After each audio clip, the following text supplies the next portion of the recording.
Hello বন্ধুরা, গবেষকদের মতে আমাদের বর্তমান পৃথিবীতে মাটির নিচে 1.3 বিলিয়ন ব্যারেল তেল মজুদ আছে। আমাদের পৃথিবীতে এত সংখ্যক তেলের খনি থাকার পরেও সামনের 40-50 বছরের মধ্যেই মাটির নিচে সমস্ত মজুদ তেল ফুরিয়ে যাবে। ঠিকই শুনছেন, সেই সময়টাতে মাটির নিচে পেট্রোল, ডিজেল কিছুই থাকবে না। আমরা সবাই জানি আমাদের পৃথিবীতে প্রায় প্রতিটি দেশেই 10 বছর পর পর তেলের দাম দ্বিগুণ হয়ে যাচ্ছে। যেমন বর্তমান সময়ে যদি তেলের দাম থাকে 100 টাকা, তাহলে বলাই যায় 2030 সালের মধ্যে প্রতি লিটার তেলের দাম হবে 200 টাকা। বলতে পারেন চাহিদা এবং যোগানের ভিত্তিতে এই দাম আরো অনেকটা বেড়ে যেতে পারে। বুঝতেই পারছেন, এই তেল ছাড়া আমাদের পৃথিবী অচল। মায়াজালের আজকের এপিসোডে আমরা দেখতে চলেছি পৃথিবীতে কিভাবে তেল তৈরি হয়েছে, কিভাবে সেগুলো উত্তোলন করা হয়, আর সেগুলোর ভবিষ্যৎ কি, এবং সমস্ত পৃথিবীর তেল ফুরিয়ে গেলে তখন কি হবে। এগুলো জানতে হলে আমাদের সঙ্গে শেষ পর্যন্ত থাকুন। তো স্বাগতম আপনাকে মায়াজালের আরো একটি নতুন এপিসোডে।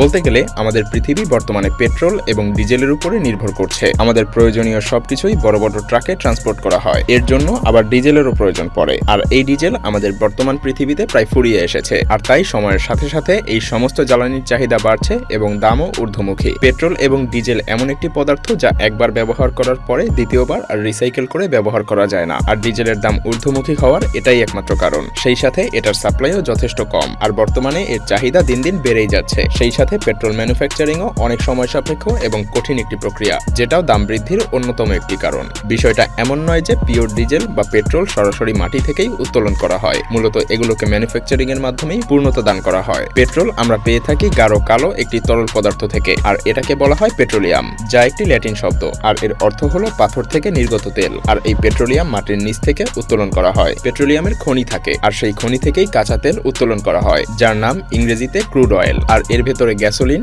নাপাথা, কেরোসিন, ডিজেল এবং হেভি অয়েল সহ আরো বিভিন্ন কিছু মিক্স থাকে। আর এগুলো পরিষ্কার করার জন্য বিভিন্ন বড় বড় প্ল্যান্টে নিয়ে যাওয়া হয়, আর এসব কারখানাগুলোকে বলা হয় পেট্রোল রিফাইনারি। আর এরপর এসব কাঁচা তেলকে বড় বড় ব্যারেল আকারের মেশিনে ঢেলে গরম করা হয়। এরপর এই কাঁচা তেল আলাদা আলাদা তাপমাত্রায় আলাদা আলাদা পাইপ থেকে আলাদা আলাদা পদার্থ হয়ে বের হয়ে আসে। এর মধ্যে পেট্রোলিয়ামের একটি ভাগ, যা থেকে আমরা পেট্রোল পেয়ে থাকি। পেট্রোল এবং ডিজেল ডিস্টিলেশন প্রক্রিয়ায় পিউরিফাই করা হয়, যার ফলে এর মূল্য অনেক বেড়ে যায়। আসলে কোনো দেশেই ডিজেল এবং পেট্রোলের দাম ফিক্স থাকে না। এক এক দেশে এর মূল্য এক এক রকম। যদি বলা যায় বাংলাদেশ বা ভারতের প্রতি লিটারের মূল্য 100 টাকা, তাহলে বলতে পারেন সৌদি এবং দুবাইয়ের মূল্য 50 টাকারও কম। আবার অন্যান্য দেশে এর মূল্য 100 টাকার থেকেও অনেক বেশি। আসলে কোনো দেশের কাঁচা তেলের খনির উপরেই নির্ভর করে এর মূল্য। তাছাড়া তেল উৎপাদনকারী দেশগুলো কিছু টাকা লাভ করেই আমাদের মতো দেশে বিক্রি করে। তাছাড়া আরও আছে ট্রান্সপোর্ট ব্যয়। সব মিলিয়ে আমাদের মতো দেশগুলোতে আসতে আসতে তেলের দাম অনেক বেড়ে যায়।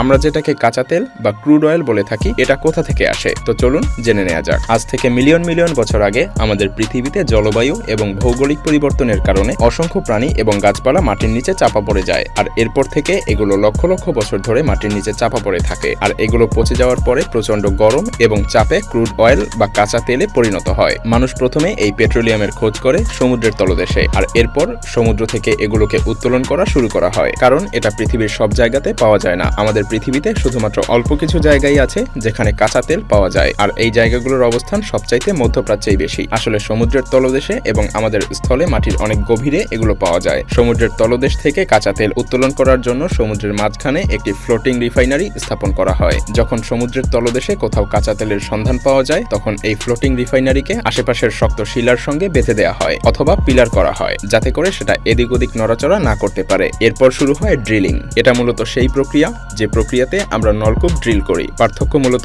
এতটুকুই যে এটার গভীরতা অনেক বেশি। এখানে ততক্ষণ পর্যন্ত ড্রিল করা হয় যতক্ষণ না পর্যন্ত তেলের স্তর পর্যন্ত পৌঁছানো সম্ভব হয়, আর এরপরই পাম্প এবং পাইপের সাহায্যে সেই কাঁচা তেল উপরে উত্তোলন করা হয়। আসলে আমাদের পৃথিবীতে খুবই অল্প জায়গা আছে যেখানে এমন ভাসমান রিফাইনারি স্থাপন করা হয়েছে। অবশ্য কাঁচা তেল উত্তোলন করার জন্য সমুদ্রের মাঝখানে আরো অনেক প্ল্যান্ট দেখতে পাওয়া যায়। স্থলেও ড্রিলিং এর মাধ্যমে কাঁচা তেল উত্তোলন করা হয়। যখন কাঁচা তেল সম্পূর্ণভাবে উত্তোলন সম্পন্ন হয়, তখন এগুলোকে বড় বড় রিফাইনারিতে পাঠানো হয়। তারপর এখানে কাঁচা তেলের ডিস্টিলেশন প্রসেস শুরু হয়, আর এই প্রক্রিয়াতেই পেট্রোল, ডিজেল এবং কেরোসিন বাইরে বেরিয়ে আসে। আসলে আমাদের পৃথিবীর সকল তরল পদার্থেরই একটি বয়েলিং পয়েন্ট আছে। যেমন পানির বয়েলিং পয়েন্ট 100 ডিগ্রি সেলসিয়াস, আর ঠিক কাঁচা তেলেরও এমন একটি বয়েলিং পয়েন্ট আছে। আর তাই তো এগুলোকে আলাদা আলাদা তাপমাত্রায় গলানো হয়ে থাকে। এরপর কাঁচা তেল পেপারাইজ হতে শুরু করে, আর এরপর আবারও আলাদা আলাদা তাপমাত্রায় আলাদা আলাদা পেট্রোলিয়াম দ্রব্য বের হয়ে আসে। কাঁচা তেলকে যখন 260 ডিগ্রি সেলসিয়াস তাপমাত্রায় গলানো হয়, তখন এটা থেকে ডিজেল বের হয়ে আসে। 180 ডিগ্রি সেলসিয়াস তাপমাত্রায় বের হয়ে আসে কেরোসিন, আর 40 ডিগ্রি সেলসিয়াস তাপমাত্রায় আমরা পেয়ে থাকি পেট্রোল। আর এগুলো যেন আমাদের বর্তমান পৃথিবীর জন্য অপরিহার্য পদার্থ।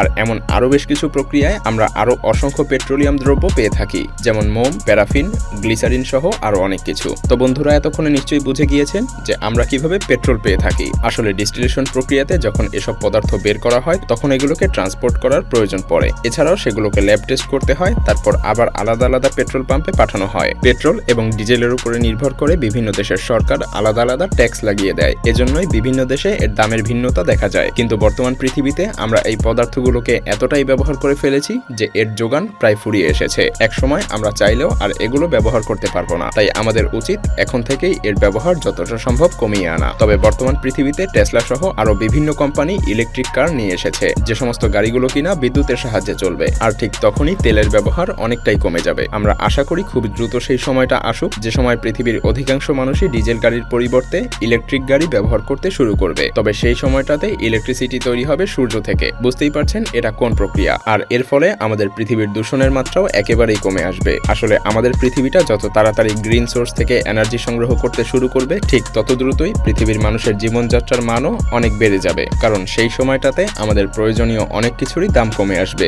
এবং আমাদের পৃথিবী নিজেকে রিকভার করতে শুরু করবে। ভিডিওটি ভালো লাগলে শেয়ার করতে পারেন এবং আপনি যদি এমনই রহস্য, রোমাঞ্চ, আনকমন আর ইন্টারেস্টিং ভিডিও দেখতে পছন্দ করে থাকেন তবে মায়াজাল চ্যানেলটিকে এখনই সাবস্ক্রাইব করুন এবং পাশে রাখা বেল আইকনটি প্রেস করুন। তো দেখা হচ্ছে আগামী এপিসোডে। ততক্ষণ পর্যন্ত ভালো থাকবেন।